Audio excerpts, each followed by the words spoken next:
Hai semuanya, nama aku Syafika Alia Rahab atau biasa dipanggil Caca. Pada video kali ini, aku ingin mengulas satu buku yang menarik, yaitu Gigi dan Sebuah yang Tersembunyi. Buku ini dikarang oleh beberapa orang loh, tidak hanya satu orang saja. Ada Abdul Manan, Ananda Teresia, Anton Septian, Ayu Masandi, dan lain-lainnya. Buku ini merupakan buku cetakan kedua, yang mana yang terbit pada bulan Januari 2018.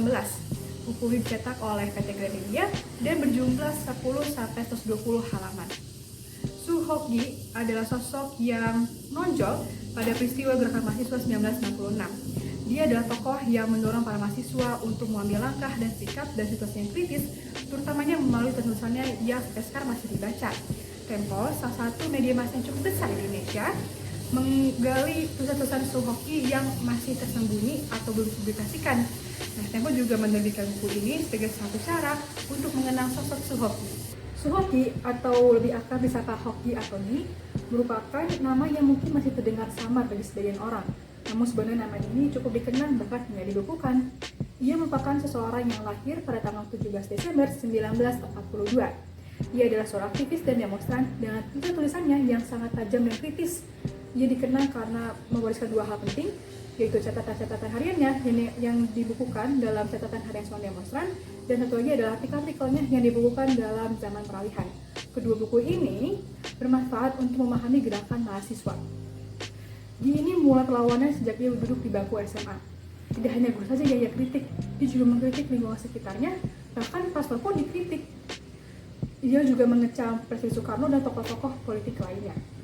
Ia ini mengkritik ketimpangan ekonomi antara penguasa dan rakyat pada masa itu. Gi ini lebih menyukai untuk berdiskusi dengan kelompok-kelompok yang kecil untuk menyebarluaskan gagasannya. Gi adalah orang yang cerdas, pintar berbicara, nekat, dan matang. Berbeda dari kebanyakan orang, senjata utama Gi adalah sebuah pena. Gi menuliskan artikel-artikel ini dan sebarluaskan gagasan dan keresahannya.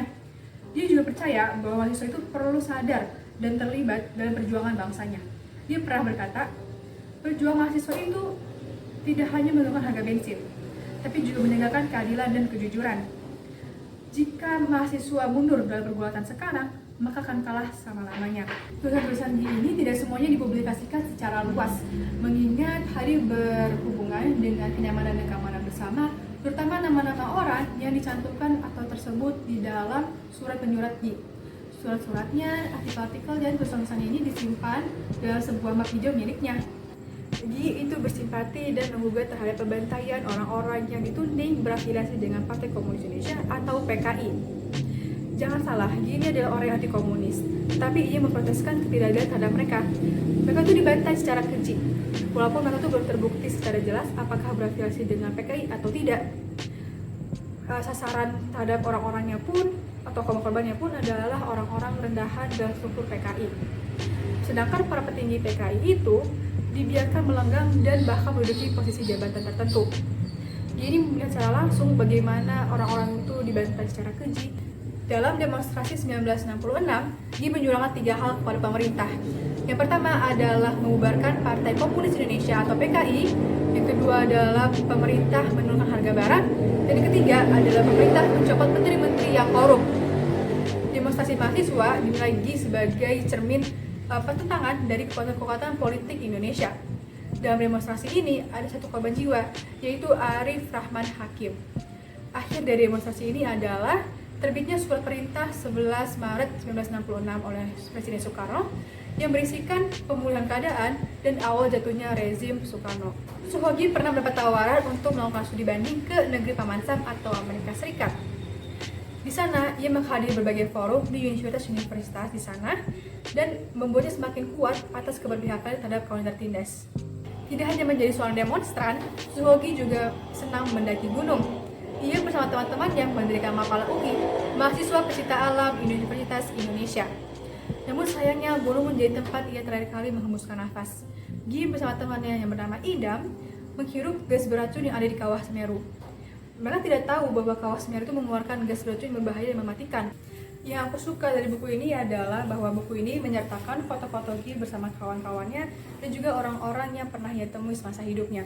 Selain itu, buku ini juga menyajikan foto-foto tulisan atau surat penyuratnya Gi. Tulisannya masih bisa terbaca, namun ukurannya kecil dan agak buram. namun masih bisa terbaca sedikit. Namun sangat disayangkan sekali bahwa buku ini itu terdapat beberapa halamannya yang dicetak kurang lurus atau agak miring, seperti yang di halaman ini, agak miring. Buku ini spesifiknya direkomendasikan kepada para mahasiswa karena sosok Suhogi ini erat sekali hubungannya dengan aspek mahasiswa dan demonstrasi. Para mahasiswa dapat mengenal lebih jauh siapa itu Suhogi dan apa nilai dalam gerakan atau demonstrasi mahasiswa.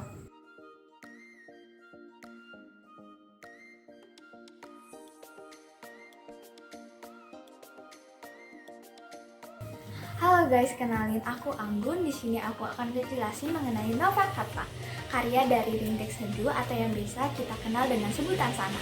Buku ini terbitan tahun 2018 dengan penerbit Gagas Media yang memiliki jumlah halaman sebesar 4 ditambah 389 halaman. Sana atau yang lebih dikenal dengan sebutan Rintik Seduh merupakan penulis sekaligus penyiar podcast yang lahir pada 4 Mei 1998. Ia merupakan penulis yang paling ditunggu-tunggu karyanya karena memiliki karya-karya yang menarik. Salah satu karya yang paling fenomenal adalah buku Kata ini.